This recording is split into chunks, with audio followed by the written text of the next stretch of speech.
Hello everyone, study group 96 channel में आप सभी का स्वागत है। कैसे हैं आप सब? आशा करते हैं आप सभी अच्छे होंगे और अपनी तैयारी में लगे होंगे।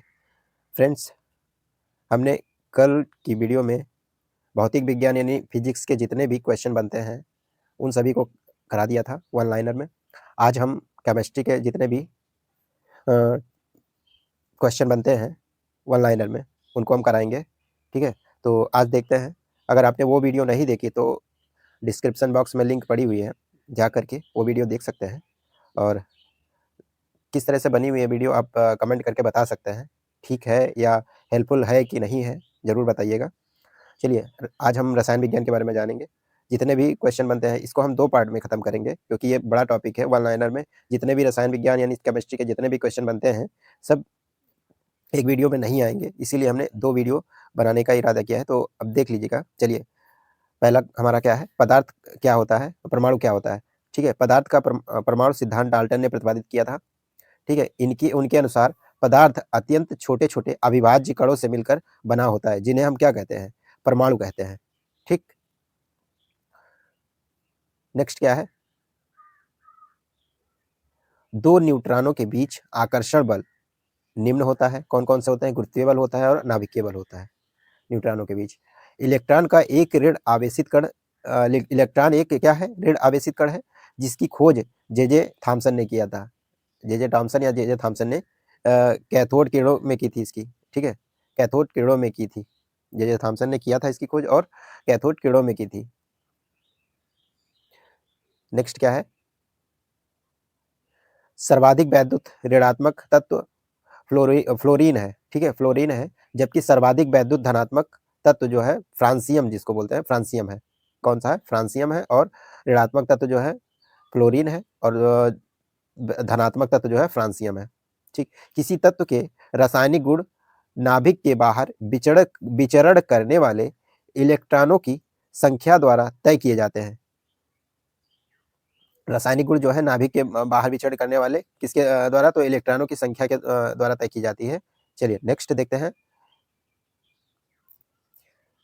न्यूट्रॉन की खोज जो है चैंडविक ने की थी। किसने की थी? जे चैंडविक।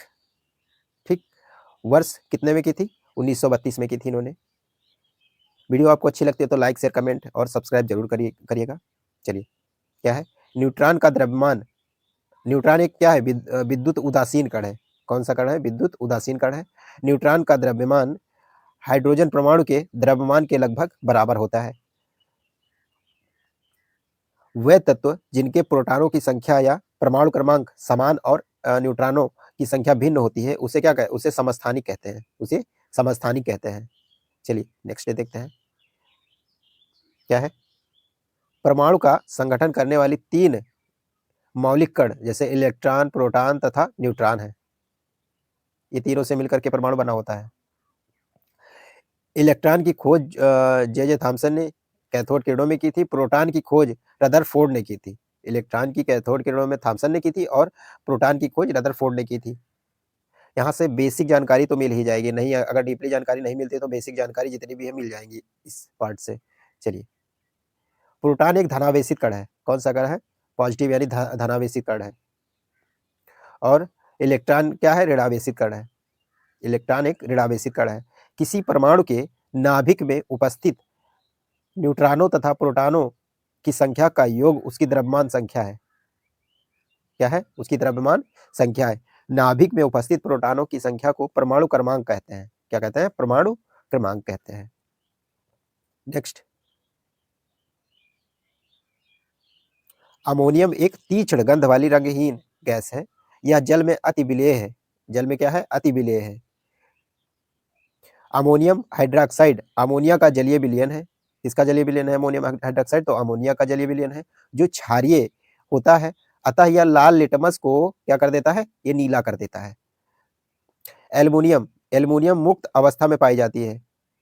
ये हिंदी मीडियम वाले छात्रों के लिए ज़्यादा उपयोगी होगा, क्योंकि इंग्लिश मीडियम में ज़्यादातर केमिस्ट्री के जो शब्द होते हैं इंग्लिश मीडियम में होते हैं, तो इंग्लिश मीडियम वाले शायद ना समझ पाएँ, लेकिन हाँ, यहाँ पे हिंदी मीडियम के लिए ज़्यादा हेल्पफुल साबित होगा। चलिए नेक्स्ट, एल्युमिनियम एक मुख्य खनिज बॉक्साइट बॉक्साइट फेल्सपार फेल्सपार क्रोमोलाइट आदि है। क्या है इसमें? एल्युमिनियम एक मुख्य खनिज जो है बॉक्साइट, फेल्सपार, क्रोमोलाइट आदि है। पीतल, तांबा, जिंक का मिश्रित रूप है। जैसे पीतल तांबा किसका मिश्रित रूप है? ये जिंक का मिश्रित रूप है। ये तीनों जो है मिश्रित रूप है।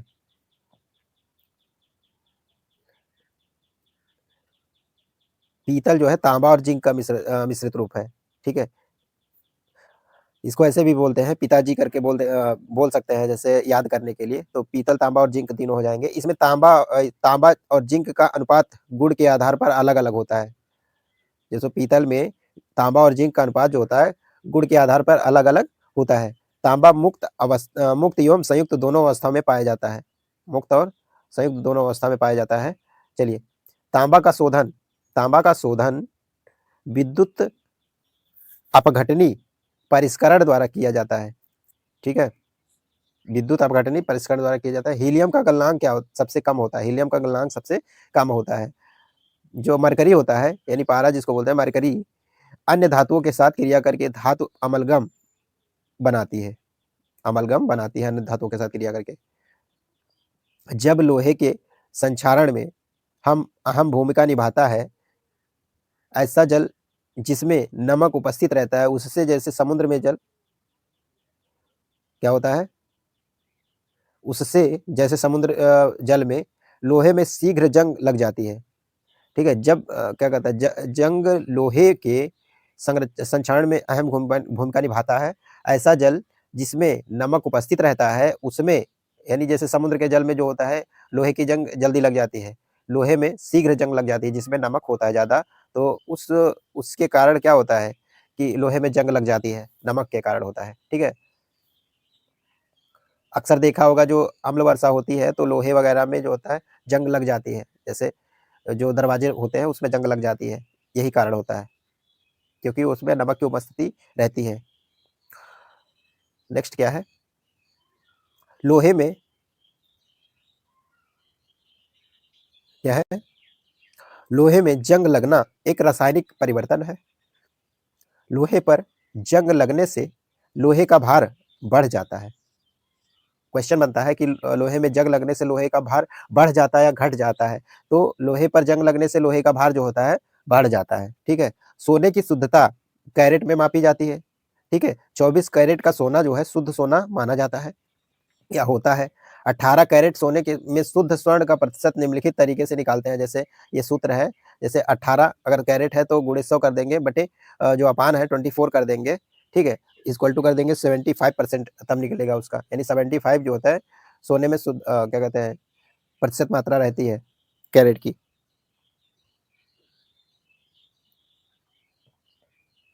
चलिए नेक्स्ट देखते हैं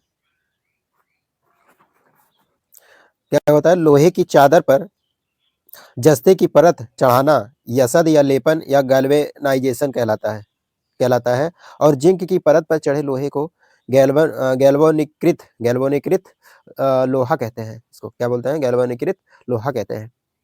कांच एक अक्रिस्टलीय ठोस पदार्थ है। कांच कैसा पदार्थ है? तो ये अक्रिस्टलीय पदार्थ है। ठीक है, नेक्स्ट देखते हैं। आयरन को जंग लगने से रोकने के लिए पेंट करना, ग्रीज लगाना एवं जस्ता चढ़ाना लाभकारी होता है। मुद्रा धातुओं की वैद्युत चालकता धातुओं में सबसे उच्च होती है। मुद्रा धातुओं की वैद्युत चालकता धातुओं में सबसे उच्च होती है। सिल्वर जो होता है, सिल्वर यानी चांदी की वैद्युत चालकता और उष्मा चालकता तत्वों में सबसे उच्च है। ठीक है, नेक्स्ट, वैद्युत चालकता का क्रम निम्नलिखित इस प्रकार से होता है। जैसे चांदी में होता है, फिर तांबा में होता है, फिर एल्युमिनियम में होता है, फिर इस्पात में होता है। वैद्युत चालकता में सबसे ज़्यादा जो होता है। ठीक है, कांसा यानी ब्रांज जो होता है तांबा और टीन का मिश्र धातु होता है। कांसा किसका मिश्र धातु होता है? तो कांसा जो है तांबा और टीन का मिश्र धातु होता है। कांसे का उपयोग बर्तन या मूर्तियां बनाने में होता है। स्टील में लगभग 98.9% आयरन, कितना 98.9% आयरन तथा 0.1 से 0.5% कार्बन होता है। कितना होता है? 0.1 से 0.5% कार्बन होता है। ठीक है,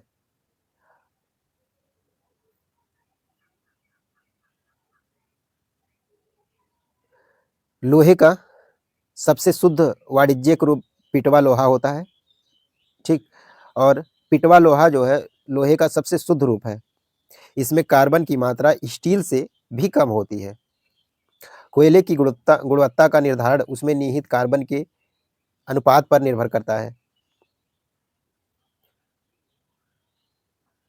चलिए नेक्स्ट, विद्युत चुंबक लिग्नाइट को भूरा कोयला भी कहा जाता है। लिग्नाइट को कौन सा कोयला बोला जाता है? तो ये भूरा कोयला भी कहा जाता है। विद्युत चुंबक के रूप में लोहा, स्टील, निकेल, कोबाल्ट आदि का प्रयोग होता है।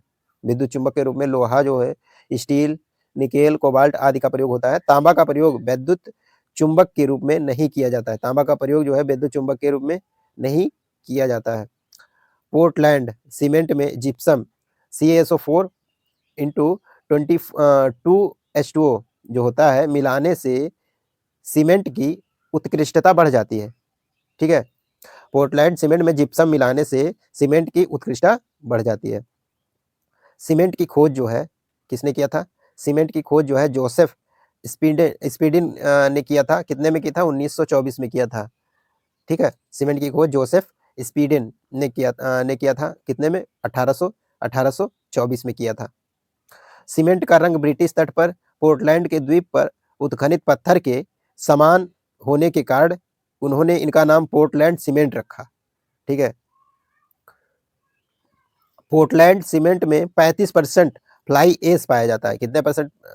पोर्टलैंड सीमेंट में 35% फ्लाई ऐश पाया जाता है जो वातावरणीय प्रदूषण उत्पन्न करता है। पोर्टलैंड सीमेंट जो है 35% फ्लाई ऐश पाया जाता है, इसी के कारण जो है वातावरणीय प्रदूषण उत्पन्न होता है, ठीक। नेक्स्ट क्या है? बिजली की इस्त्री, जो बिजली की इस्त्री में अभ्रक के ऊपर नाइक्रोम का तार लिपटा हुआ रहता है। बिजली की इस्त्री बिजली की इस्त्री क्या बोलते हैं उसको? जैसे जो प्रेस होता है ना, उसकी इस्त्री में अभ्रक के ऊपर नाइक्रोम का तार लिपटा होता है, अंदर जो बना होता है, ठीक है। अभ्रक एक अच्छा प्रतिरोधी है जो ऊंचे ताप पर भी नहीं पिघलता है, ठीक है। अभ्रक एक अच्छा प्रतिरोधी है जो ऊंचे ताप पर भी नहीं पिघलता है। जैसे कितना भी गर्म हो जाए तो वो पिघलता नहीं है। जब नाइक्रोम के तार में धारा प्रवाहित की जाती है तो गर्म हो जाती है, जिससे आवरण भी गर्म हो जाता है, जो कपड़े को प्रेस करने में मदद करता है। यानी कपड़े को प्रेस कर देती है, यानी कपड़े को प्रेस करने में मदद मिलती है, ठीक। तो ये रहा रसायन विज्ञान का फर्स्ट पार्ट। सेकेंड पार्ट इसका जल्द ही बनाएंगे। अगर आपको अच्छी लगती है तो लाइक शेयर कमेंट और चैनल को सब्सक्राइब जरूर कर दीजिए, जिससे हमारी आने वाली सभी वीडियोस की नोटिफिकेशन आप तक पहुंच सके। आपने अगर व्हाट्सएप ग्रुप और टेलीग्राम ग्रुप नहीं ज्वाइन किया है तो ज्वाइन कर लीजिए। टेलीग्राम ग्रुप पे आपको टेस्ट, इस वीडियो से संबंधित वन लाइनर क्वेश्चन के जितने भी हैं तो उसको ऑप्शनल में करके इसका टेस्ट होता है। दूसरी बात, आपने व्हाट्सएप ग्रुप अगर ज्वाइन किया है तो आपको वहाँ पे इसका PDF भी मिल जाएगा, और किसी भी एग्ज़ाम की तैयारी करते हैं तो भी वहाँ पे आपको PDF मिलता रहेगा, ठीक है। तो चलिए आप सभी को धन्यवाद। जय हिंद, नमस्कार।